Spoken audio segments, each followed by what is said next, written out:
Hi, and welcome back to the Building a Strong Preservation Program webinar series. My name is Madeline Kleitz, State Coordinator for the Texas Certified Local Government Program. In the fifth training of the series, we're going to focus on economic incentives that encourage preservation.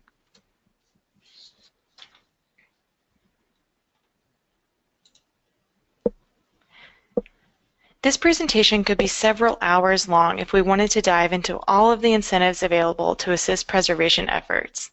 For the purposes of this presentation, we will be discussing a few of the most popular and effective incentive programs used by Texas CLG and Main Street communities. We will cover the federal and state rehabilitation tax credit programs, local tax exemptions for rehabilitation, facade grants, and we'll end with ways you can create or expand a local incentive program in your community. One way to think about incentives is to consider what is available at the different levels of government. At the federal level, there are tax credit programs. At the state level, we have the relatively new Texas Rehabilitation Tax Credit. And locally, there are a wide variety of incentive programs to help with preservation.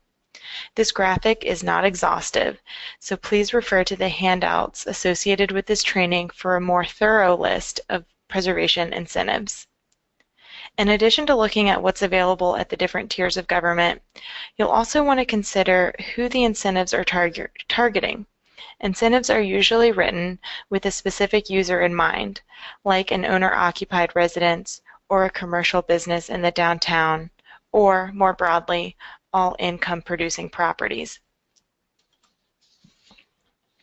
So let's jump right into the federal and state rehabilitation tax credit programs. The tax credits are tools to help finance a historic rehabilitation project by offsetting tax liability. The federal rehabilitation tax credit program includes a 20% income tax credit for the rehabilitation of a historic income-producing building that are listed on the National Register or have been determined eligible for the National Register. This program is administered by the THC in conjunction with the National Park Service. Also available at the federal level is the 10% tax credit for the rehabilitation of non-historic buildings constructed before 1936. For example, buildings that are not eligible for listing on the National Register or are non-contributing in a National Register historic district. The building must be rehabilitated for a non-residential use, and this building in this program is administered by the National Park Service and the IRS. The new Texas Historic Preservation Tax Credit Program offers a 25% tax credit for the rehabilitation of historic buildings. The credit is applied against a business's franchise tax liability and was created to pair well with the federal 20% tax credit.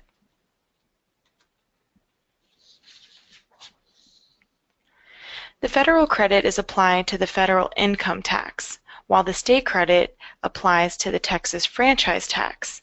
Since not everyone pays the state franchise tax, the credit can be bought, sold, or transferred.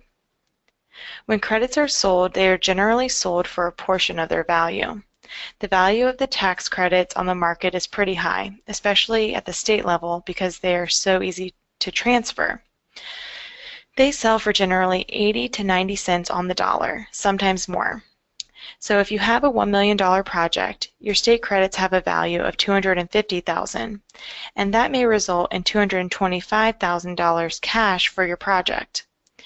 During the recent 85th Texas legislative session, a law was passed which allows the state credit to be used against the state's insurance premium tax, making the credits even more desirable. The federal credits are not as easily sold, but the credits can be carried forward for up to 20 years if you cannot use them all at once against your tax liability. The two programs can be used separately or together. There will be projects that will qualify for the state credits but not the federal credits due to the size of the project or ownership, but many projects will be able to use both. When the programs are combined, they offer a potential 45% credit, making the impossible projects possible.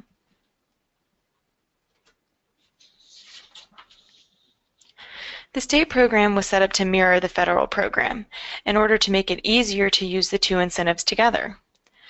Both programs require basic qualifying criteria to be met.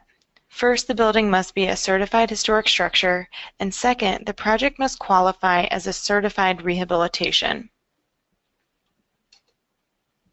A certified historic structure means that the property must be listed on the National Register either individually or as a contributing property to a district.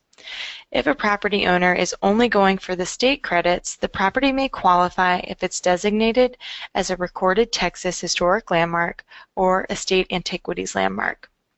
This is one reason why National Register designation is so important, especially National Register districts in commercial downtowns.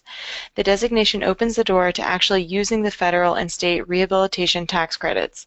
So if you're an HPO or a Main Street manager, one way to encourage the use of the tax credits in your community is to advocate for National Register districts. And if you already have one or multiple National Register districts, make sure the property owners are aware of the tax credits. The second criteria to qualify for the tax credit programs is that the project must be a certified rehabilitation project. The THC uses the Secretary of the Interior standards for rehabilitation to make sure the work allows for a modern use without compromising the building's historic integrity. The main idea behind rehabilitation is to preserve the building's distinguishing character and the historic materials. Here, character refers to all the visual aspects and physical features that comprise the appearance of the historic building. Character-defining elements include overall shape of the building, its materials, craftsmanship, decorative details, interior spaces and features, as well as the various aspects of its site and environment. The project must also meet the cost threshold. Here is a difference between the federal and state program. At the federal level, the work to the building must be a substantial rehabilitation and not a small remodeling project. In general, the rehabilitation cost must exceed the greater of $5,000 or the adjusted basis of the building and its structural components. The adjusted basis is generally the purchase price minus the cost of the land plus the improvements already made minus depreciation already taken. At the state level, it's much simpler. The project must cost at least $5,000, which makes the state credit very accessible even for smaller scale projects. So what advice should you give property owners who might be interested in the federal and/or state tax credits? Help them find out if their property is eligible.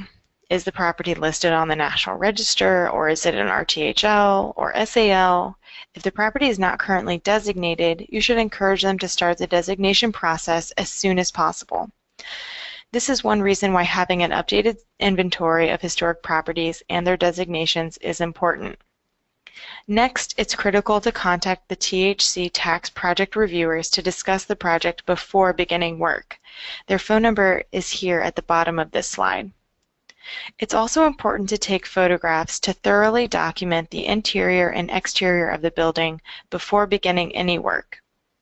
And again, contact the THC as early in the process as possible. So here's an example from downtown Nacogdoches. The Hoya Fisher building currently houses a law firm which undertook rehabilitation of the building. The property is located in the Nacogdoches Downtown National Register Historic District. However, due to a stucco slipcover altering the front facade, it was considered non-contributing. Its status changed to contributing once it was determined that the slipcover could be removed with the historic brickwork mostly intact. Rehabilitation work included removing the stucco slipcover, repairing brickwork using historic photographs, restoring the canopy while leaving the uncovered historic signage intact, and the build-out of new office space on the interior while retaining historic columns, ceilings, and floors. The total project cost $436,000, all of which were considered qualified rehabilitation expenses and eligible for tax credits. This project was also certified for the federal rehabilitation tax credit. So, applying the rehabilitation tax credit idea at the local level, we have local tax exemption or abatements for rehabilitated properties. This is yet another tool to encourage property owners to undertake quality rehabilitations of historic structures. Businesses and property owners are always aware of property tax liability. Sometimes the fear of an increase in assessed value and, as a result, increase in property taxes will keep a property owner from making needed repairs to their building. A local tax exemption program for rehabilitation rewards property owners who undertake a quality rehabilitation with a reduction in their property tax liability. An added benefit at the local level is flexibility, as this type of incentive can be applied to commercial or residential buildings. Tax exemptions for rehabilitation differ from exemptions for maintenance because in most cases a substantial rehabilitation must be undertaken in order to receive the reduction in property tax liability. For a list of different incentive types, please review the handouts for this training. The state's tax code gives governments who levy taxes the option to exempt part or all of the assessed value of a structure and the land if the property is a recorded Texas historic landmark or if the property is designated in accordance with a local ordinance or other law.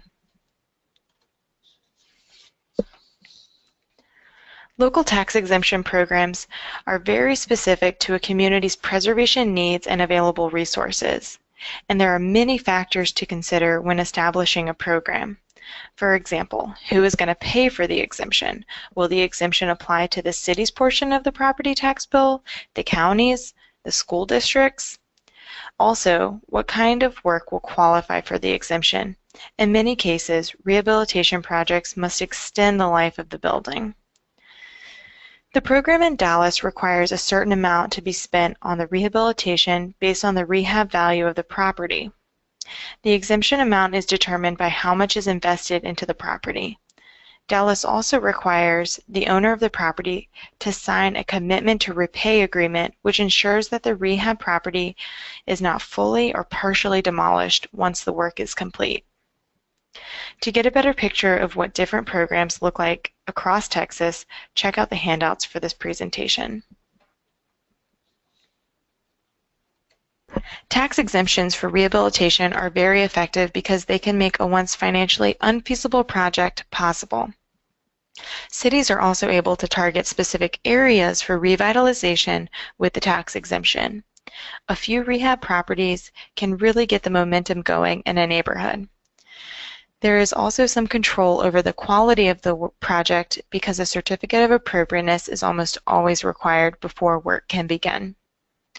If your community does not currently have any incentives for preservation, you may want to start with the tax exemption for rehabilitation since it does not require city funding upfront like a grant would. Instead, the city is reducing its future revenue through a discount on property taxes collected. Plus, there are definitely other economic benefits to restoring life back into neglected buildings and neighborhoods. Here's an example in Fort Worth. This building, excluding the land, was appraised at $105,000. The property owner spent a little over $80,000, and the post-rehabilitation appraised value was $237,000. However, under Fort Worth's program, the property owner pays taxes on the pre-rehabbed appraised value for a period of 10 years, and that ends up being a big savings.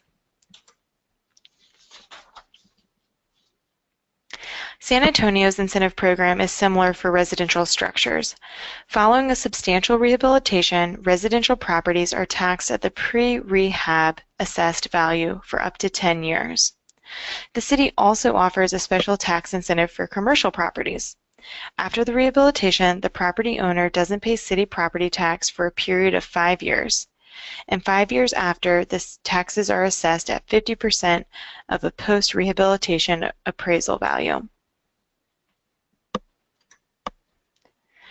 In addition to encouraging rehabilitation, San Antonio incentivizes the creation of new historic districts by offering property owners in new districts a 20% exemption on city property taxes for 10 years. Here's another example of a residential property that took advantage of San Antonio's tax exemption for rehabilitation program. In 2015, the City of Galveston introduced their local preservation incentives, including one for substantial rehabilitation. The property taxes remain at the pre-rehabilitation value for 10 years, a benefit transferred even if the property is sold. The program is less than 2 years old, but the city is already seeing results. Let's take a look at a few examples. A little over $62,000 was invested with this rehabilitation, and the scope of work included all new electrical, plumbing, and HVAC systems, and foundation repairs. The work also included modifying the 1950s porch addition so that it was more appropriate for the 1870s house. Built in 1886, this property required all new systems and general repairs throughout, totaling $90,700. Another great tool that CLGs and Main Streets are using in historic downtowns are facade grants. In a recent survey, over 75% of Main Street managers reported having a facade grant program. This tool is especially effective because it is highly visible, providing that extra push to get the rehabilitation momentum started downtown, and because it encourages quality design by requiring a review process. This is especially critical if there is no landmark or preservation commission in your community, or if the Preservation Commission doesn't have oversight in downtown. For example, downtown is not a designated local historic district. Here's an example of how Cuero's facade grant program helped to update this historic building in downtown. The total cost of this project was $19,500, and the applicant received $9,500 from the Cuero Development Corporation's Main Street Facade Grant Program, which is a matching grant program for up to $10,000.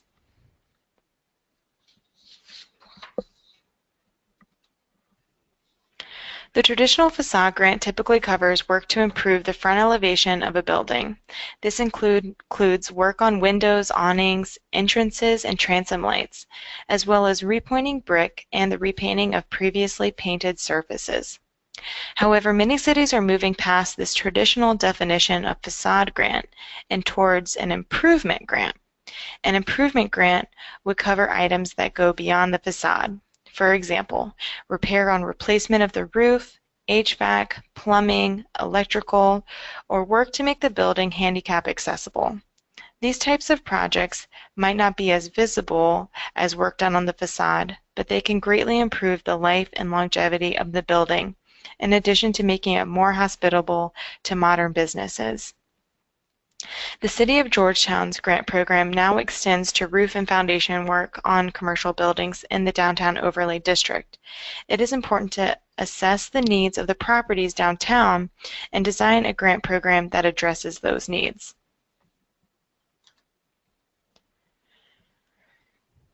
Often the THC's Main Street design staff are able to provide ideas and renderings to Main Street communities in preparation of local facade grant projects. As a reminder to our Main Street managers, the design staff needs to receive the design request form 2 to 3 months in advance of the grant application due date.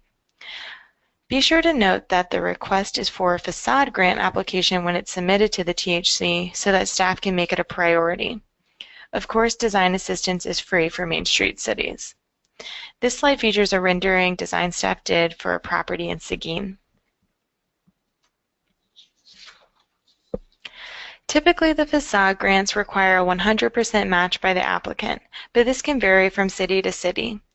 The grant is almost always reimbursable after the work has been completed, and cities may have different ways of funding facade grants. Some examples include funding from a tax increment reinvestment zone, hotel occupancy taxes, economic development corporations, private fundraising, or the city's general fund. This project is from Seguin and focuses on reopening the storefront and restoring the main entrance to the corner as it was originally.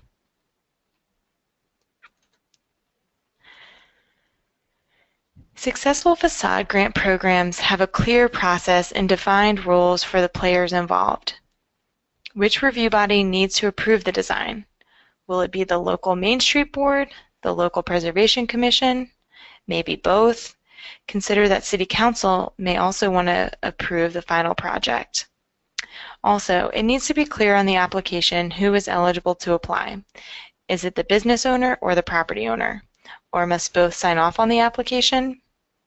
If the local Preservation Commission has authority over the property in question, it is recommended that the applicant receive a certificate of appropriateness before applying for the facade grant.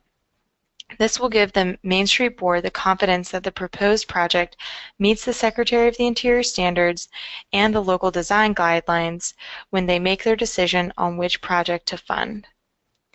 THC Main Street Design Services should be sought at the outset of the project before applying for a certificate of appropriateness. In this dramatic example, a property which had been wrecked by fire was totally revitalized in Bay City with assistance from the Houston-Galveston Area Council Facade Grant. This project included the removal of a slipcover, repairing the historic brickwork, replacing storefronts with appropriate storefronts based on historic photographs, and the recreation of a pole-supported balcony. Perhaps the biggest task when considering new incentives for preservation is identifying and articulating a specific need. For example, is the need downtown revitalization, neighborhood stabilization, addressing endangered properties, or deferred maintenance? It's also important to understand where there might be a gap in resources. How much funding would it take for a project to become feasible? Incentives are also a great way to get property owners in the habit of seeking a certificate of appropriateness for work. Make sure your incentives are paired with the appropriate design review process and regulations. And with anything, communication is vital to the success of an incentive program. The laws and application of grants and tax exemptions can be difficult to understand, so let's make it as easy as possible for people. They also have to know about the incentives in order to use them, so it's a good idea to regularly market the programs and success stories.